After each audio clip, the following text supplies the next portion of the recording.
주님 계신 곳에 나가리 찬양 드리며 그 성소에 들어가 주의 얼굴 배우리. 그 얼굴을 배울 때 주님의 은혜 넘치네. 엎드려 고백하네 주께. 주의 위엄 이곳에 가득해. 전능하신 하나님 아바 아버지 찬양받기 합당한 존귀하신 주님. 주의 위엄 이곳에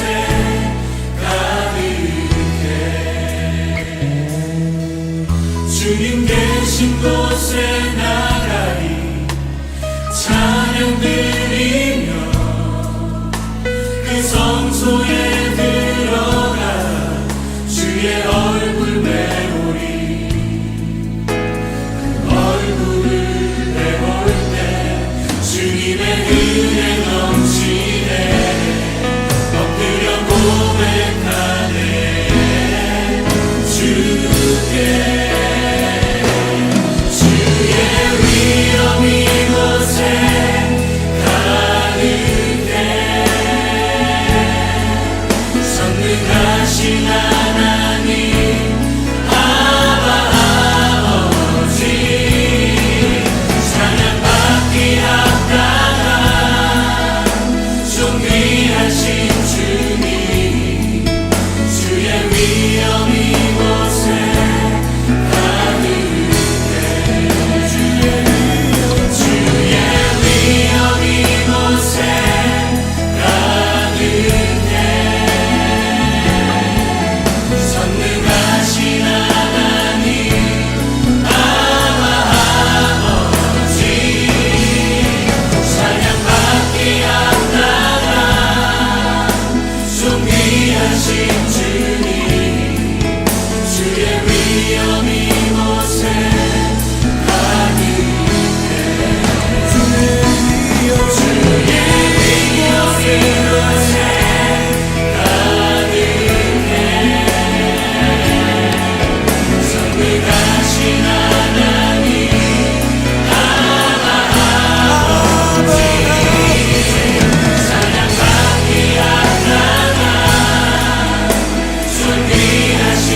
찬양받기 합당한 존귀하신 주님. 주의 위엄 이곳에 가득해. 주의 위엄 이곳에 가득해. 주의 위엄 내 삶에 가득해.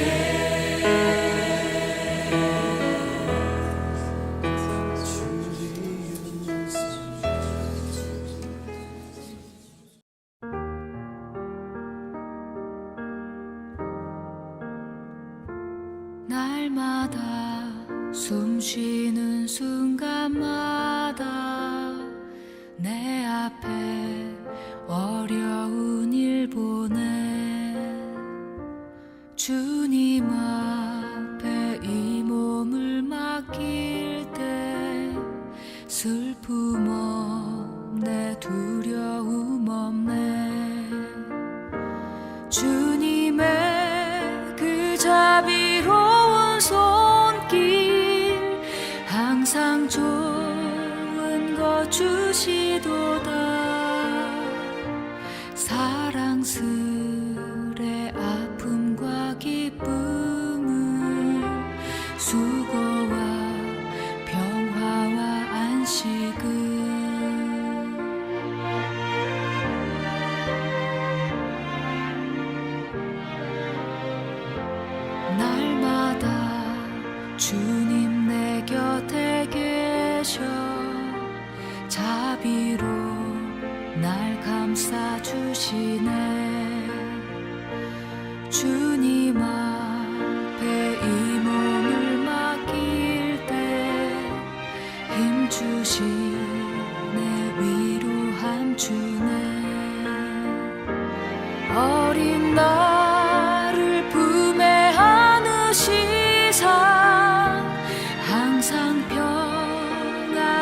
주시도다.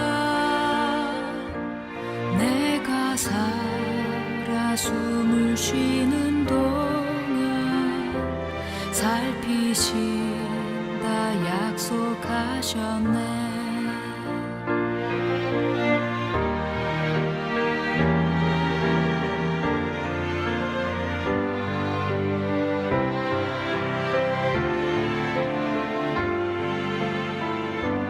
인생의 어려운 순간마다 주의 약속 생각해보네. 내 맘속에 믿음 잃지 않고 말씀 속에 위로를 얻네. 주님의 도우심 바라보며 모든 어려움 이기도다. 흘러가는 순간순간마다 주님 약속 새겨봅니다. 주님 약속 새겨봅니다.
서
조용한 기도하심으로 성령 강림 후 네 번째 주 주일 예배를 드립니다.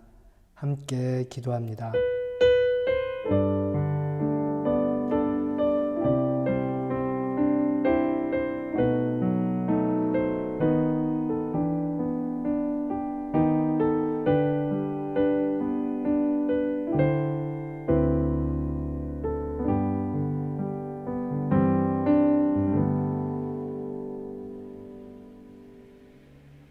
지극히 작은 일에 충실한 사람은 큰 일에도 충실하고 지극히 작은 일에 불의한 사람은 큰 일에도 불의합니다. 자비하신 하나님, 1년의 절반을 보내고 새로운 절반 앞에 우리가 서 있습니다. 우리와 함께 하시고 늘 우리를 지키시는 하나님의 이름을 우리가 찬양합니다. 거룩하게 살기 원했고 늘 기뻐하며 감사의 삶을 살기 원했지만 우리의 현실은 그러지 못했습니다. 일상의 번잡함 속에서 종종 길을 잃고 헤매이기도 했고 매일 반복되는 지루한 일상 가운데 안주하기도 했습니다. 우리를 불쌍히 여겨주십시오. 주님, 날마다 푸르름을 더해가는 산과들이 참 아름답습니다. 우리의 마음에도 하나님의 은총의 햇살을 환히 비춰주십시오. 주님으로 인해 기뻐하고 주님으로 인해 충만한 삶을 살게 해주십시오. 더불어 살라 보내주신 이들을 부둥켜 안을 때 우리의 팔이 한없이 늘어나게 해주십시오. 갈등과 분열의 골짜기에 화해의 다리를 놓는 우리가 되게 해주십시오. 무더위 속에서도 시원한 그늘 한 자락 허락하시는 하나님, 7월 한 달 내내 주님의 마음을 가슴에 품고 우리 역시 우리가 살아가는 삶의 자리에서 풍성하고 시원한 그늘과 같은 안식처를 만들며 살아가는 사람들이 되게 도와주십시오. 주님, 이제 우리가 교만한 마음, 인색한 마음, 무정한 마음을 내려놓고 주님만을 바라보며 드리는 이 예배가 진정한 회복의 시작이 되게 하시고 하나님께 영과 진정으로 예배하는 시간 되게 도와주십시오. 우리를 벗이라 부르시는 예수 그리스도의 이름으로 기도드립니다. 아멘. 우리 다 함께 찬송가 42장 찬양하시겠습니다. 찬송가 42장입니다.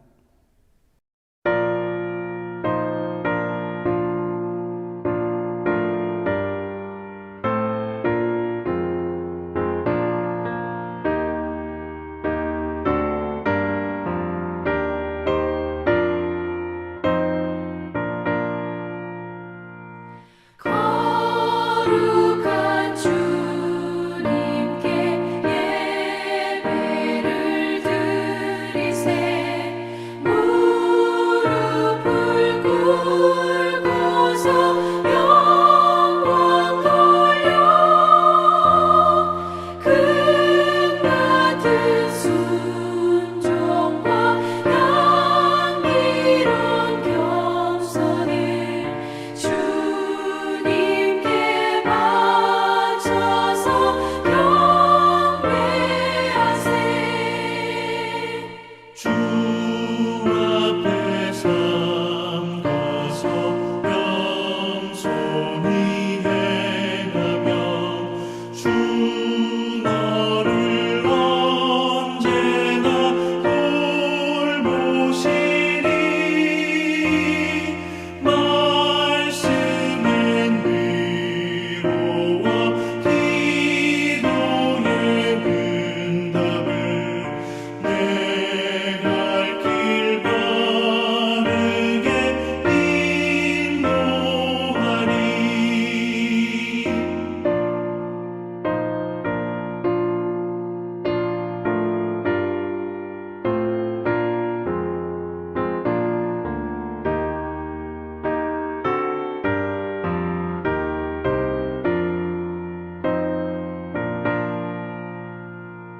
주 앞에 설 때에 두려워 말아라.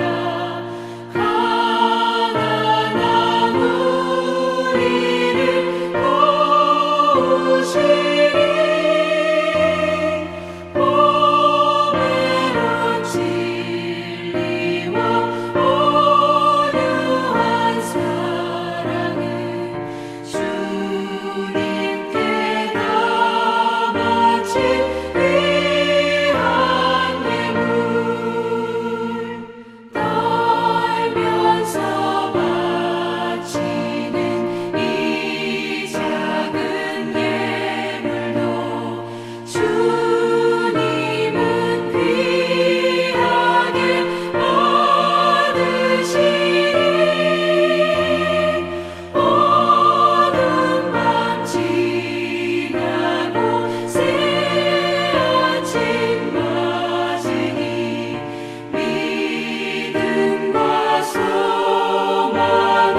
하나님 앞에 우리의 죄를 고백합니다.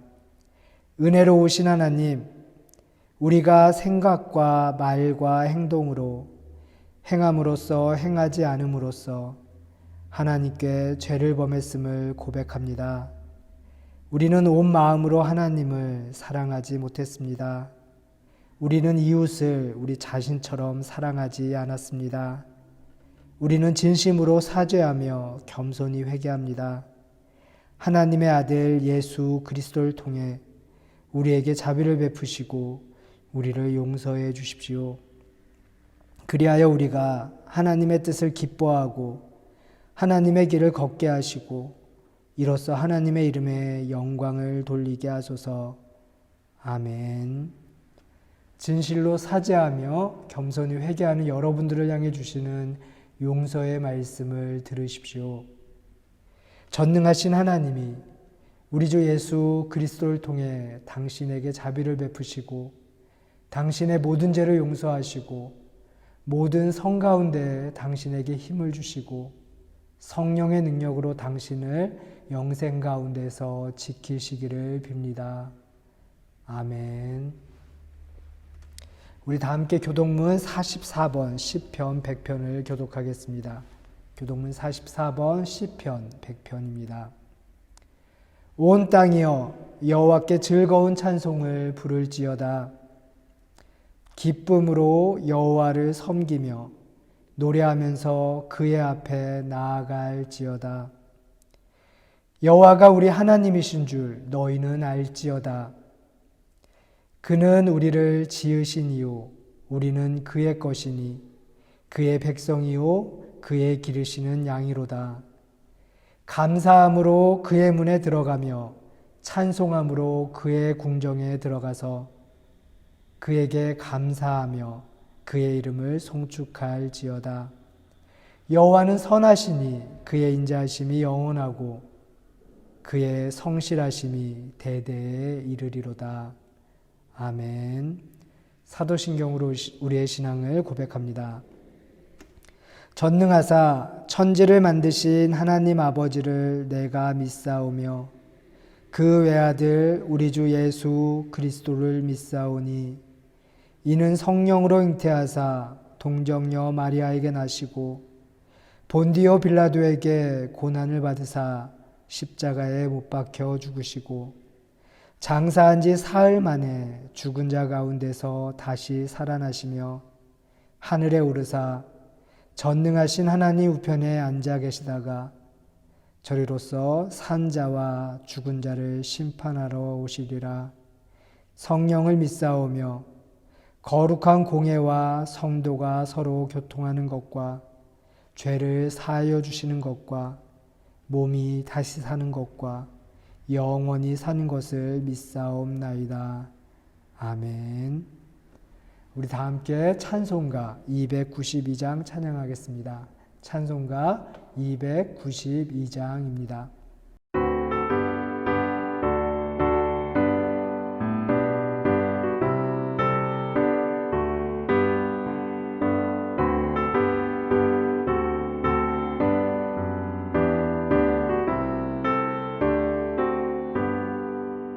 주 없이 살 수 없네 죄인의 구주여 그 귀한 몸의 피로 날 구속하소서 구주의 사랑으로 흘리신 보혈이 내 소망 나의 위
이 시간에 이주혜 집사님 우리를 대표해서 기도 인도하겠습니다.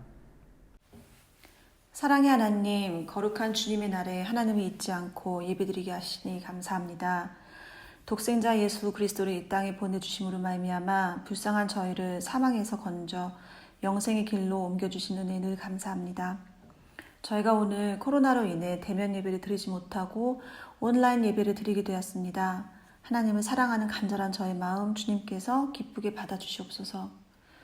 우리를 만드시고 자녀 삼아주신 진리 하나님, 코로나는 아직도 없어지지 않아 많은 이들이 불편함을 겪고 있고 전쟁의 소식 또한 계속 들리고 있습니다. 저희들 주님의 은혜가 없이는 한치도 내다볼 수 없는 혼란스러운 세상에 살고 있습니다. 하나님 아버지의 보호 속에 헛되게 살지 않도록 깨어 기도하기를 원합니다. 꺼져가는 생명들을 구원하는 일을 가장 기뻐하시는 하나님, 아직 예수님을 모르는 자들이 저희 주변에는 너무나도 많습니다. 저희가 주님의 말씀을 선포하고 전도하며 살도록 담대함 주시기를 간절히 기도드립니다. 그리하여 주님 다시 오실 그날에 책망이 아닌 잘했다 칭찬받는 저희 한인 사랑교회 식구들이 되도록 주님께 간절히 기도드립니다. 교회와 성도들을 위하여 밤낮으로 헌신하시는 목사님과 목사님 가정을 위해서 기도드립니다. 저희 김용진 담임 목사님께 능력과 성령 충만함을 부어주시어 목마른 양들을 이끄시는데 어려움 없으시도록 지켜주시옵소서. 어린 영혼들을 위해 헌신하는 주일학교 교사님들, 예배를 위해 헌신하는 성가대원들, 반주자, 속장들, 통역 봉사자들, 그리고 이외의 교회를 위해 헌신하는 모든 이들의 마음을 기쁨과 감사함으로 채워주시기를 간절히 기도드립니다. 기도와 말씀으로 무장하여 빛과 소금의 역할을 넉넉히 해내는 주님의 귀한 자녀들이 되기를 우리와 늘 함께 하시는 예수님의 이름으로 기도드립니다. 아멘. 하늘에 계신 우리 아버지여, 이름이 거룩히 여김을 받으시오며 나라가 임하시오며 뜻이 하늘에서 이루어진 것 같이 땅에서도 이루어지이다. 오늘 우리에게 일용할 양식을 주시옵고 우리가 우리에게 죄 지은 자를 사하여 준 것 같이 우리 죄를 사하여 주시옵고 우리를 시험에 들게 하지 마시옵고 다만 악에서 구하시옵소서. 나라와 권세와 영광이 아버지께 영원히 쌓옵나이다. 아멘. 성경 봉독 시간입니다. 오늘 우리에게 주신 하나님의 말씀은 갈라디아서 6장 1절에서 5절까지의 말씀입니다. 제가 봉독하도록 하겠습니다. 형제들아, 사람이 만일 무슨 범죄한 일이 드러나거든 신령한 너희는 온유한 심령으로 그러한 자를 바로잡고 너 자신을 살펴보아 너도 시험을 받을까 두려워하라. 너희가 짐을 서로 지라. 그리하여 그리스도의 법을 성취하라. 만일 누가 아무것도 되지 못하고 된 줄로 생각하면 스스로 속임이라. 각각 자기의 일을 살피라. 그리하면 자랑할 것이 자기에게는 있어도 남에게는 있지 아니하리니 각각 자기의 짐을 질 것이라. 아멘. 이는 하나님의 말씀입니다. 하나님의 말씀에 감사합니다. 참 좋으신 주님의 은총과 평화가 은혜를 사모하며 예배하는 우리 가운데 함께 하시기를 주님의 이름으로 축복합니다. 오늘 선포되는 하나님의 말씀을 통해 함께 예배하는 저와 여러분이 세상과는 다르고 그리고 주님을 닮는 그런 모습이 되어서 하나님께만 영광 돌릴 수 있기를 주님의 이름으로 다시 한번 간절히 축복합니다. 오늘 우리가 읽은 본문의 말씀은 지난주 우리가 나눈 말씀과 이어지는 본문입니다. 우리는 지난주 그리스도인의 자유에 관해서 함께 은혜를 나누었습니다. 그리스도인인 우리가 누리고 더불어 마땅히 지켜나가야 할 그 자유, 예수 그리스도를 통해 하나님께서 우리에게 주신 그 자유를 우리가 어떻게 서로를 섬기고 또 서로에게 사랑으로 종노릇하는 것에 사용할지, 그리고 그것이 어떤 의미를 가지고 있는지 우리는 지난 시간 함께 은혜를 나누었습니다. 그리고 이 자유라는 것은 나 홀로가 아니라 다른 사람들과의 관계 안에서만 의미가 있다는 이야기를 드렸습니다. 사도 바울은 우리 공동체 안에서 이 자유를 통해 우리가 어떻게 공동체를 유지할 수 있을지를 구체적으로 말해주기 시작합니다. 오늘 본문에서 바울 사도는 공동체 안에서 범죄하여 말씀이 제시하는 그 기준에서 벗어난 이들을 우리가 어떻게 대해야 할지를 가르치고 있습니다. 오늘 본문의 1절과 2절에서는 이렇게 이야기합니다. 형제들아, 사람이 만일 무슨 범죄한 일이 드러나거든 신령한 너희는 온유한 심령으로 그러한 자를 바로잡고 너 자신을 살펴보아. 너도 시험을 받을까 두려워하라. 너희가 짐을 서로 지라. 그리하여 그리스도의 법을 성취하라. 아멘. 그리스도 예수를 통하여 자유를 얻은 우리는 생각보다 자주 옛날의 삶으로 돌아가는 경향이 있습니다. 여러분, 하지만 이러한 연약함 때문에 우리는 좌절하거나 자책할 필요가 없습니다. 저와 여러분에게는 공동체가 있고 우리와 함께 신앙생활하는 공동체 식구들이 있기 때문입니다. 바울은 에베소서 2장 20절부터 22절에서 우리에게 이렇게 이야기하고 있습니다. 너희는 사도들과 선지자들의 터 위에 세우심을 입은 자라. 그리스도 예수께서 친히 모퉁이 돌이 되셨느니라.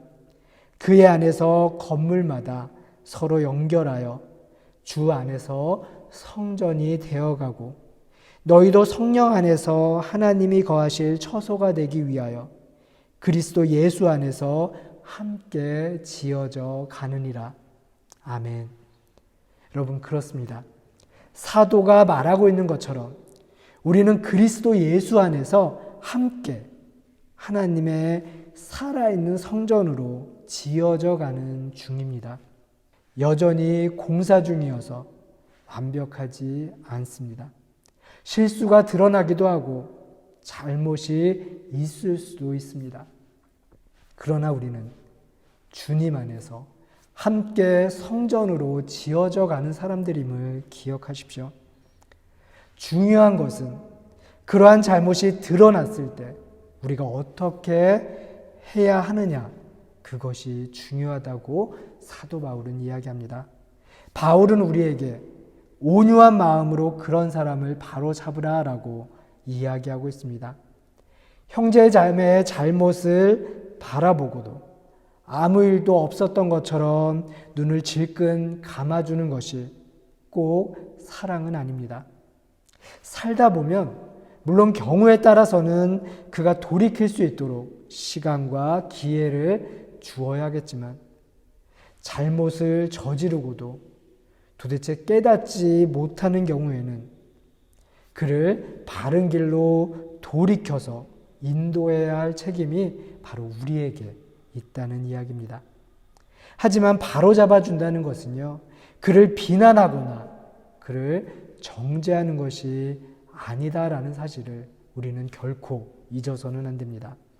사도 바울은 온유한 마음이라는 단서를 지금 붙이고 있는데요. 여러분, 온유한 마음이란 무엇일까요? 여러분들은 온유하면 어떤 생각이 드십니까? 아니면 온유라는 단어를 들으면 여러분들 머릿속에 탁 하고 떠오르는 그런 어떤 사람이 있습니까? 온유함의 사전적인 의미는요, 사람의 표정이나 성질이 온화하고 부드러움이라고 되어 있습니다. 온유는 말 그대로 온화함과 유순함을 가리키는 말이에요. 그래서 온유함은 종종 너무 관대해서 우유부단해 보이기도 합니다. 지나치게 남의 사정을 들어주다 보니 무능해 보이기도 해요. 그런데 본래 이 말은 고대 헬라어에서 친구들끼리 주고받는 따뜻하고 부드러운 말과 행동을 일컫는 단어였다라고 이야기합니다. 그 반대의 경우를 생각해 보면 그 뜻이 아주 잘 드러나요. 제어되지 않은 격분, 상대방을 향한 까칠한 태도, 잔혹함, 자만과 교만에 찬 말, 그리고 그런 행동, 이것은요 온유함의 반대편에 있는 말입니다. 중용을 가르쳤던 아리스토텔레스는 온유함을 무정함과 과도한 열정 사이에 놓여 있는 사회적인 가치라고 이야기하기도 했습니다. 그리고 고전 헬라어 사전을 보면요, 온유를 뜻하는 이 프라우스라는 헬라어 단어를 이렇게 설명해 놓았습니다. 첫 번째 뜻은요, 열을 다스리다라는 뜻이 담겨져 있습니다. 여러분, 오늘 우리가 이렇게 온라인 예배로 드리는 이유는 제가 코로나 양성 반응이 나왔어요. 근데 이 코로나에 걸리면 나타나는 가장 대표적인 증상이 무엇이죠? 열이 나는 겁니다. 그렇죠? 열이 나면 사람들은 해열제를 먹고 약을 먹습니다.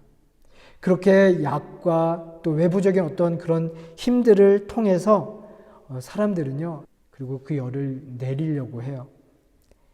그렇게 하면서 사람들은 치료가 되죠. 이러한 상황을 프라우스라고 이야기한다라고 설명되어져 있습니다. 그리고 두 번째는요, 야생의 동물이 사람들에 의해 길들여진 상황을 가리킬 때 사용되기도 했습니다. 천방지축으로 뛰어다니던 야생 말이나 야생 동물이 사람들의 말에 복종하는 거예요. 사람들의 지시에 순종하게 되는 겁니다. 나약하거나 또 힘이 부족한 것이 아니라 여전히 강하고 거칠지만 그러한 특징이 잘 다스려지고 잘 통제된다는 것을 의미합니다. 이런 것을 가리켜 프라우스라고 이야기한다는 거예요. 여러분, 우리 주변에 이렇게 가다 보면 소들 많이 보시죠? 여러분들은 그 소가 두렵다라는 생각을 해본 적 있으십니까? 저는 며칠 전에 길을 가는데요, 뿔이 달린 그 소가 길 한복판에 서 있는 거예요. 움직이지 않고 서 있습니다. 저는 그 옆을 지나갈 수 있을 거라고 생각을 했는데 못 지나가겠어요. 갑자기 그런 생각이 들었습니다. 저 소가 저 뿔로 나를 들이받으면 어떡하지? 겁이 나기 시작했어요. 저만 겁이 난 게 아닌 것 같아요. 제 옆에 어떤 아저씨는 개를 데리고 산책을 나왔는데 그 아저씨도 그 옆을 지나가지 못하고 기다리고 있었습니다. 그런데 조금 이따 농부 아저씨가 오더니요, 그 소를 툭툭 치더니 풀밭으로 인도해서 가는 거예요. 그 소가 얌전히 그 농부의 지시에 따라 풀숲으로 들어갔습니다. 여러분, 이게 온유라는 거예요. 그 소는 힘이 없어서 그 농부에게 순종하는 것이 아닙니다. 민수기 12장 3절에 보면 모세에 대해서 이렇게 이야기하고 있습니다. 모세는 그 온유함이 지면의 모든 사람보다 승하더라라고 증언하고 있어요. 광야에서 연단받기 이전의 모세는 성정이 매우 급한 사람이었습니다. 젊었을 때의 모세는요, 자기 나름대로의 정의감에 투철한 사람이었어요. 그는 자기 정의의 원리에 어긋나는 사람에게는요, 서슴없이 폭력을 행사하기도 했습니다. 하지만 그는 광야 생활을 거치면서 또 하나님의 일꾼으로 일하면서 온유한 사람으로 변했다는 이야기예요. 냉철하고 강직한 사람이 아니라 따뜻하고 부드러운 사람이 되었다는 이야기입니다. 모세는 자신을 향한 어떤 비난에도 자신의 권위나 힘으로 대항하지 않았어요. 이스라엘 백성들이 가나안 땅을 목전에 두고 12명의 정탐꾼을 가나안 땅으로 들여보내죠. 그들이 돌아와서는 10명이나 되는 정탐꾼이 절망의 소식을 들려줍니다. 그 아낙 사람들은 장대해서 우리는 그들에 비하면 메뚜기 같아요. 우리는 그 땅을 정복할 수 없습니다. 그랬더니 순식간에 사람들의 아우성과 통곡 소리가 광야에 울려 퍼졌습니다. 원망하는 말이 곳곳에서 터져 나왔어요. 애굽에서 죽었더라면 좋았을 것이라고 말하는가 하면 차라리 광야에서 죽지 못한 것을 한탄하는 사람들도 생겨났습니다. 지도자들에 대한 원망도 노골적으로 표현되었어요. 왜 우리를 이끌어내서 이렇게 칼에 맞아 죽게 하느냐라고, 왜 우리 아내들과 자식들을 사로잡히게 만드느냐고 원망하고 한탄했습니다. 급기야 우두머리를 세우고 그들의 지도하에 우리가 이집트로 다시 돌아가자라고 하는 그런 말을 하는 사람들도 생겨났습니다. 여러분, 그런데 모세가 어떻게 하죠? 모세는요, 기도합니다. 민수기 14장 19절에서 모세는 이렇게 기도해요. 주의 인자의 광대하심을 따라 이 백성의 죄악을 사하시되 애굽에서부터 지금까지 이 백성을 사하신 것 같이 사하시옵소서. 여러분, 이게 온유라는 거예요. 모세에게 힘이 없어서, 그가 지닌 능력이 없어서 그렇게 기도한 것이 아니라는 겁니다. 그렇죠? 그것이 하나님의 뜻이었기 때문이에요. 여러분, 생명은 따뜻함 속에서 자라납니다. 온유를 뜻하는 영어 단어 중에요, humble이라는 단어가 있는데, 이 단어가 흑이라는 흐부스라는 라틴어에서 유래됐다는 말은 참 놀랍습니다. 흑은 모든 것을 받아들이죠. 선한 사람이나 악한 사람이나 그들을 다 받쳐줍니다. 그리고 우리가 죽으면 흙으로 돌아가듯이 나중에는요, 그가 선한 사람이었는지 악한 사람이었는지 구분하지 않고 그들 모두를 품에 안아 자기 속에 동화되게 하는 것이 바로 흙입니다. 그렇죠? 온유함의 특징이 그거라는 거예요. 온유한 사람은 다른 일을 정죄하는 일에 재빠르지 않습니다. 그는 오래 참습니다. 하나님이 우리를 오래 참으시는 것처럼 말이죠. 어떤 분은 우리가 다른 사람을 대하는 것처럼 하나님이 우리를 대하신다면 세상은 혼돈으로 돌아가게 될 거라고 이야기합니다. 틀림없는 말씀이죠.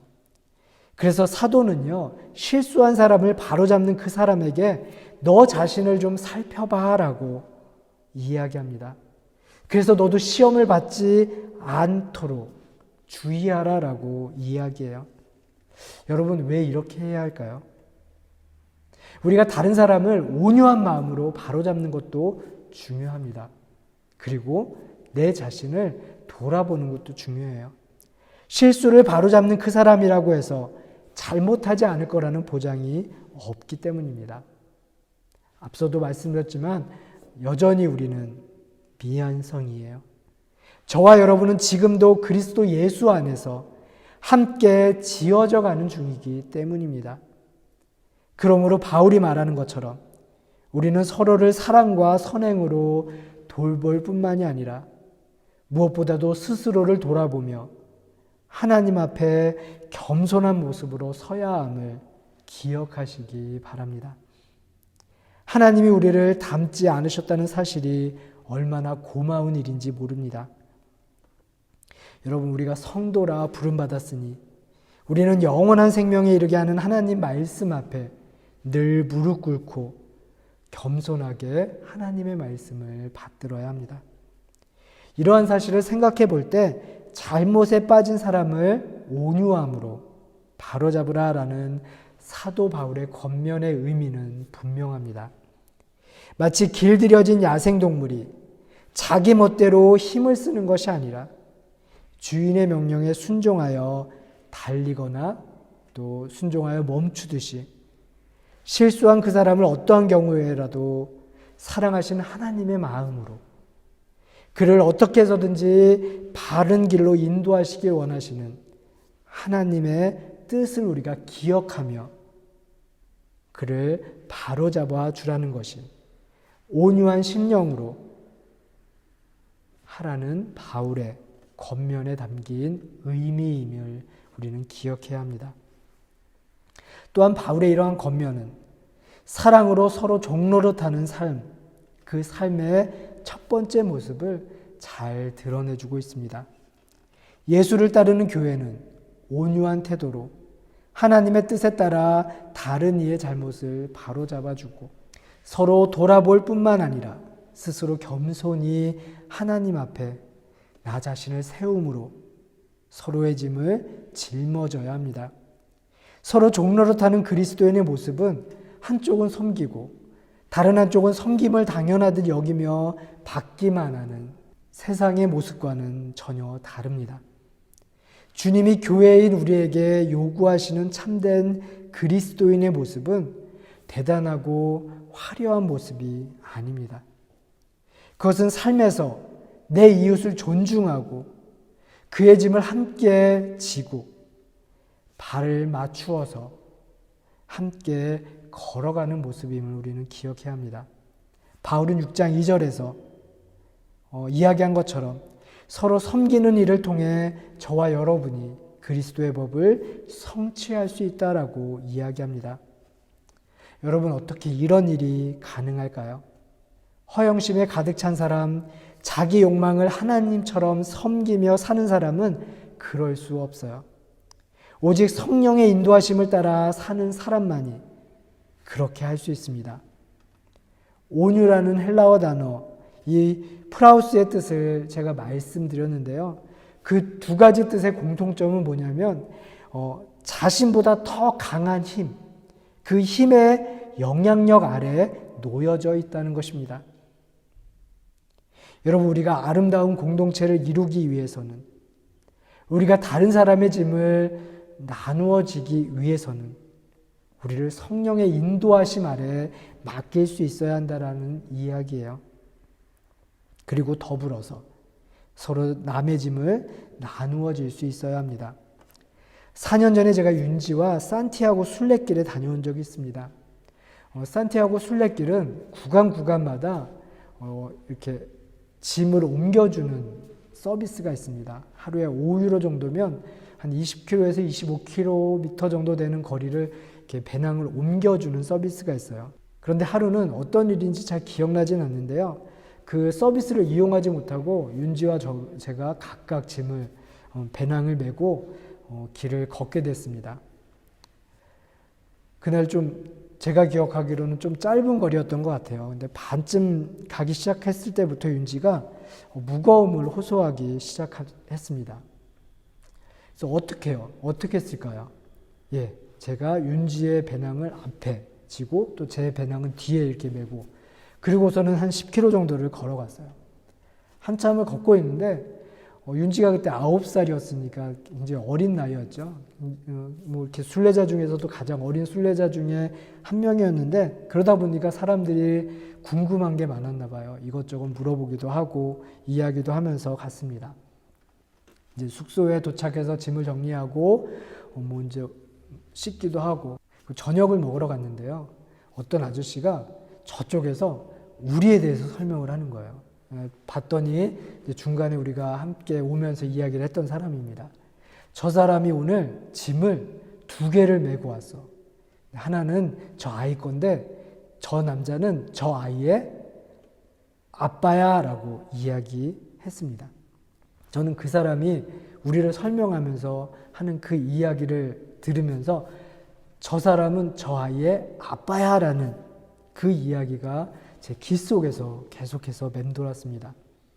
여러분, 제가 왜 윤지의 짐을 대신 지어줬을까요? 맞습니다. 제가 아빠이기 때문이에요. 가족이고 사랑하는 사람이기 때문입니다. 여러분, 그래서 우리는요, 서로의 짐을 나누어 질 수 있어야 돼요. 우리가 살다 보면 우리 인생 가운데는요, 무거운 짐을 지고 가는 사람도 있고요, 덜 무거운 짐을 지고 가는 사람도 있을 겁니다. 그러니 여력 있는 사람이 다른 이의 짐을 서로 나누어줘야 한다라고 사도 바울은 이야기하고 있는 거예요. 그런데 우리는 다른 사람의 짐을 나누어지기 위해서는요, 서로 사랑해야 하고요, 주님 안에서 우리는 하나가 되어야 합니다. 우리는 서로의 짐을 져주라는 그 하나님의 명령 앞에 서 있어요. 주님의 사랑 안에서 서로의 짐을 나누어지려 할 때 우리의 관계는 아름다워집니다. 여러분, 다른 이의 짐을 나누어지기 위해 나의 몸을 낮출 때, 더불어 살아가는 이들의 불편을 찾아보기 위해 마음을 쓸 때 내가 지고 있는 짐도 가벼워짐을 우리는 느끼게 될 거예요. 이게 신앙의 신비이고 하나님의 은총임을 기억하십시오. 3절과 4절은 이러한 바울의 권고와 맥을 같이 합니다. 사도는 공동체를 이루고 있는 각 개인이 각각 자기의 일을 살핌으로써 스스로 성찰하고 절제하며 각각 자기의 짐, 다시 말해서 개인이 해야 할 그 일을 감당해야 한다라고 이야기하고 있습니다. 사도 바울은 우리에게 스스로 속이는 일에 대해 경계하고 있어요. 이 말은 자기가 뭐라도 된 줄로 여기지 말라라는 이야기입니다. 누군가를 나의 기준에 맞춰 판단하거나 이 정도면 됐지 하는 자기만족으로 내가 다른 이들보다 낫다고 여기는 마음을 경계해야 한다라고 이야기하는 거예요. 이러한 마음이 우리의 신앙을 나태하게 만들고 공동체 안의 관계들을 흔들어 놓습니다. 여러분, 우리 자신을 한번 살펴보세요. 하나님 앞에 겸손한 모습으로 나아가서 솔직하게 나의 모습을 돌아보십시오. 가끔은 내가 내 실력을 뻔히 아는데도 누군가의 칭찬에 어깨가 으쓱해지고 흐뭇해지기도 하는 것이 우리의 모습 아닙니까? 사실 칭찬받으면 좋잖아요. 칭찬은 고래도 춤추게 한다라고 이야기하는데 서로 격려하고 칭찬하면 이게 얼마나 좋은 일입니까? 그런데 이 말들에 어느 순간 내가 교만해지고 나도 모르게 자신을 속이게 된다는 이야기입니다. 때때로 스스로 돌아보면 내가 한 일이 기특하다는 생각이 들만한 일도 있습니다. 그러나 중요한 것은 우리 안에 그것을 행하시는 분, 우리로 하여금 이만큼 살아가도록 인도하시는 분, 그분은 하나님이신 것을 우리는 잊지 말아야 합니다. 나의 공로나 나의 능력이 아니라 그렇게 살아가는 것마저 하나님의 은혜라는 것을 우리는 기억해야 돼요. 그래야 우리는 스스로를 속이지 않고 우리는 자기 기만에 빠지지 않고 교만하지 않을 수 있습니다. 그래서 빌립보서 2장 13절에 사도 바울이 이렇게 이야기합니다. 너희 안에서 행하시는 이는 하나님이시니 자기의 기쁘신 뜻을 위하여 너희에게 소원을 두고 행하게 하시나니. 아멘. 그 일을 행하시게 하시는 분은 하나님이십니다. 또한 사도 바울은 4절에서 잘 생각하면 자기 자신에게 자랑할 거리가 되지만 그것이 다른 이들에게까지는 자랑할 거리가 되지 않는다라고 이야기하고 있는 거예요. 그러니 다른 이들의 칭찬에 걸려 넘어지지 않게 우리는 늘 우리 자신을 되돌아볼 수 있어야 합니다. 그리고 그렇게 자기 자신을 돌아보는 사람은요, 겸손합니다. 그래서 자신의 선행을 잘 드러내지 않아요. 그것은 하나님께서 우리에게 주신 명령에 순종하는 것이고, 그리고 그것을 우리로 하여금 실천하게 하는 분은 하나님이심을 잘 알고 있기 때문입니다.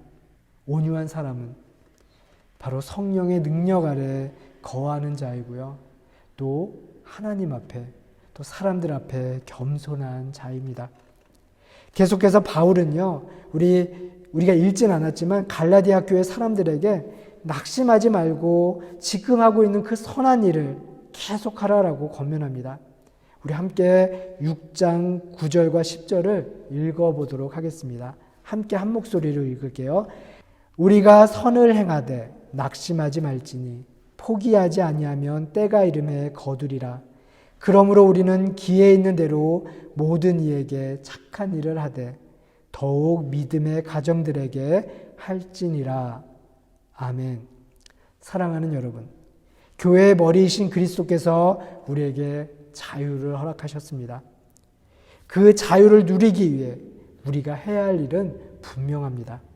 세상이 서로를 비난할 때 우리는 온유한 마음으로 더불어 살아가는 이들의 잘못을 바로잡아주고, 다른 이가 무거운 짐을 지고 걸어가고 있으면 우리는 사랑으로 서로의 짐을 나누어 짊어지고 그리고 늘 나 자신을 돌아보며 겸손히 하나님의 말씀 앞에 나를 내어놓는 것, 그것이 바로 우리가 자유를 누리며 살아갈 수 있는 삶의 비결입니다. 세상이 쉽게 선한 일을 포기하고 뿌리칠 때 뿌린 대로 거두게 하신 하나님의 선하심과 신실하심을 기억하며 우리가 착한 일을 멈추지 않을 때 우리는 또한 자유하며 우리의 공동체는 지금보다 조금씩 더 든든하게 서가게 될 것입니다. 이 하나님의 은총을 누리는 여러분과 제가 되기를 주님의 이름으로 축복합니다. 함께 기도하겠습니다. 자비하신 하나님, 주님을 닮기 원합니다. 성령의 인도하심 아래에서 당신의 온유함, 당신의 신실하심을 닮아가게 도와주십시오. 서로의 짐을 나누어지는 마음을 허락해 주십시오. 우리가 남이 아니라 한 가족임을 기억하고 다른 이의 어깨를 짓누르고 있는 짐의 무게를 이해하게 도와주십시오. 우리 인생의 짐도 가벼워지는 신앙의 참 은혜와 신비를 허락해 주십시오. 주님, 우리가 우리 가정을, 우리 공동체를 든든히 세워가게 도와주십시오. 사랑의 주님, 스스로 속이는 자가 되지 않게 늘 하나님의 말씀 앞에 우리를 비추며 살게 하시고 늘 겸손한 마음을 품고 살아가게 도와주십시오. 예수 그리스도의 이름으로 기도드립니다. 아멘. 우리 찬송가 454장 찬양하시면서 준비한 예물을 봉헌하도록 하겠습니다.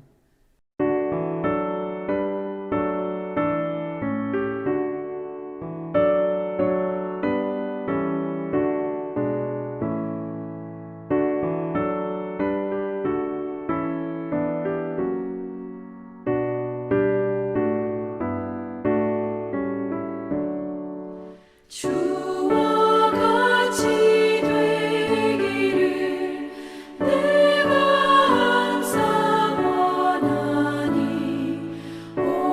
온유하고 겸손한 주의 마음 주소서. 세상에서 우리가 나그네로 있을 때 주의 형상 닮아서 살아가게 하소서. 비록 작은 새라도 돌보시는 나의 주, 나와 함께 계시어 나를 지켜주소서. 마음이 깨끗한 일을 내가 항상 원하니 악한 마음을 버리고 살아가게 하소서.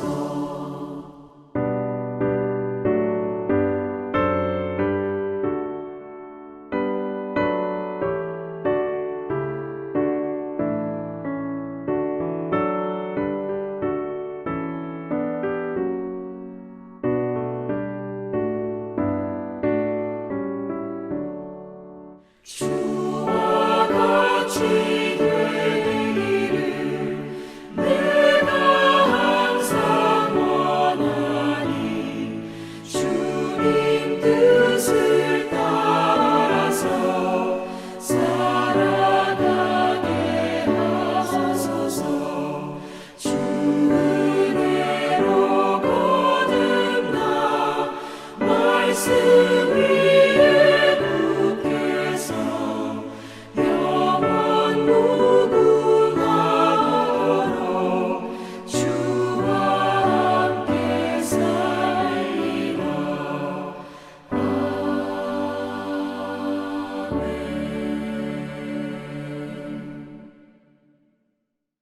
우리 드려진 예물 위해서 함께 기도하겠습니다.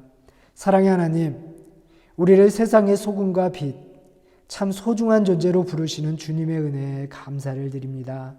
감사하는 마음으로 주님 앞에 우리의 정성을 함께 담아서 드립니다. 죄 없으신 주님이 우리를 위해 십자가를 지심으로 영원한 생명을 우리에게 주셨고 낮은 자들의 식탁에 동참하심으로 삶의 맛을 찾아주셨던 것처럼 사랑이 되셔서 우리 인생의 빛이 되어 주셨던 것처럼 우리도 주님을 닮아가기를 다짐하는 그 마음의 다짐도 함께 담아서 드립니다. 오늘 우리가 드리는 이 정성을 기쁨으로 받아주십시오. 주님께서 우리에게 베푸신 한없는 은혜를 누군가와 나누고 함께 더불어 살아가는 이들을 섬기기 위해 베푼 우리 사랑하는 교우들이 있습니다. 베풀어 빈 그 자리를 주님의 사랑으로 채워주십시오. 주님 앞에 귀한 정성을 들인 손길들에게 넉넉함의 축복을 허락하시고 우리의 가정과 삶과 일터를 주님 축복하여 주시어 이 땅에 기름진 축복뿐만이 아니라 하늘나라의 신령한 은혜를 누리며 살아가는 우리 모두가 되게 도와주십시오. 몸이 아프고 마음이 괴로워 주님께 기도하는 이들이 있습니다. 주님, 우리가 그들의 아픔과 슬픔, 어려움을 함께 나누게 도와주십시오. 공감함으로 우리 안에 사랑의 깊이가 더 깊어지게 해주십시오. 사망 권세 이기신 주님의 권능으로 육신의 병을 치유하여 주시고 마음의 약함을 강건하게 하여 주십시오. 주님, 우리의 자녀들을 위해 기도합니다. 만남의 축복을 허락하시며 무엇보다도 우리의 구세주 되시는 주님께서 우리 자녀들의 길을 환하게 밝혀주시고 당신을 삶의 이정표로 삼아 걸어가는 우리의 자녀들의 인생길이 외롭지 않고 늘 주님과 동행하는 은총을 허락하여 주십시오. 주님, 오늘 우리의 삶이 주님께 바치는 기도의 응답이 되게 해주시고 하나님의 기쁨을 위해 기꺼이 바치는 우리의 수고가 당신께 드리는 가장 소중한 예물이 되게 도와주십시오. 예수 그리스도의 이름으로 기도드립니다. 아멘. 우리 송영찬송 400장 찬양하겠습니다. 송영찬송 400장입니다.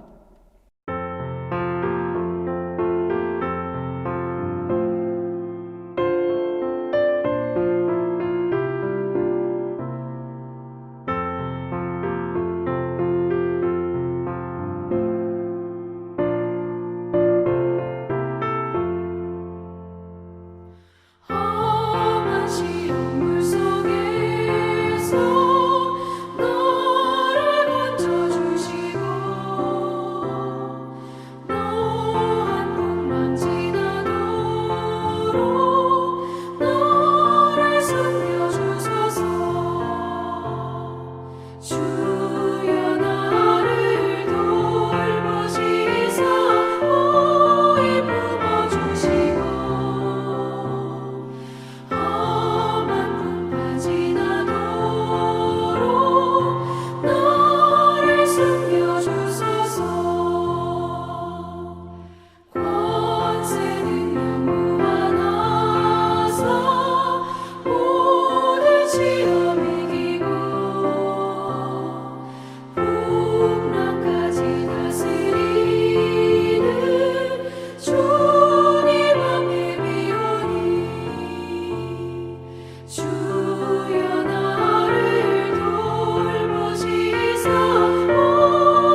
파송교독하겠습니다.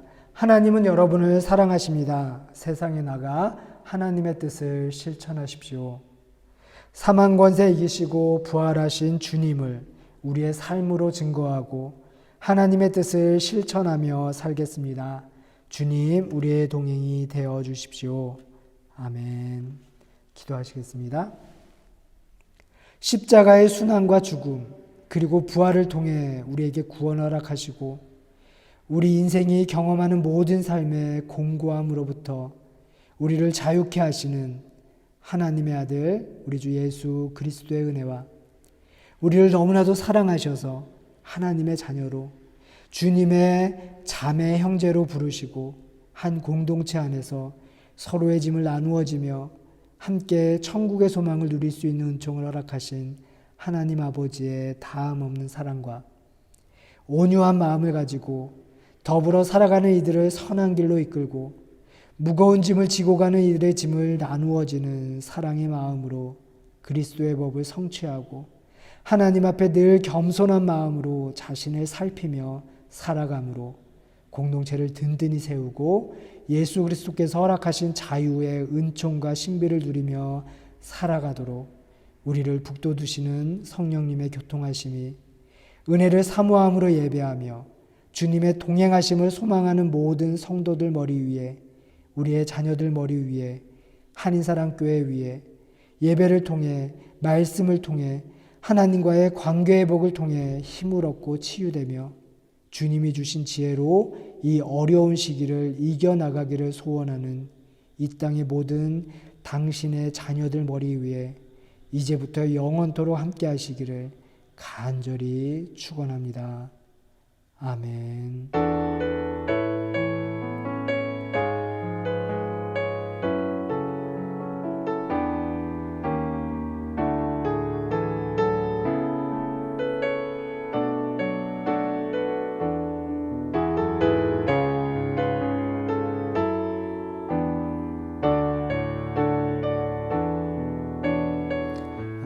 교회 소식 전하기 전에 우리 함께 예배하신 분을 향해서 사랑 인사 나누도록 하겠습니다. 사랑합니다. 축복합니다. 여러분 덕분에 행복합니다. 주일 예배 함께 하신 모든 분들을 주님의 이름으로 환영합니다. 오늘은 성령 강림 후 넷째 주일입니다. 언제나 우리를 선한 길로 인도하시는 성령님의 이끄심에 순종하는 삶을 살아가는 우리 모두가 되기를 주님의 이름으로 축복합니다.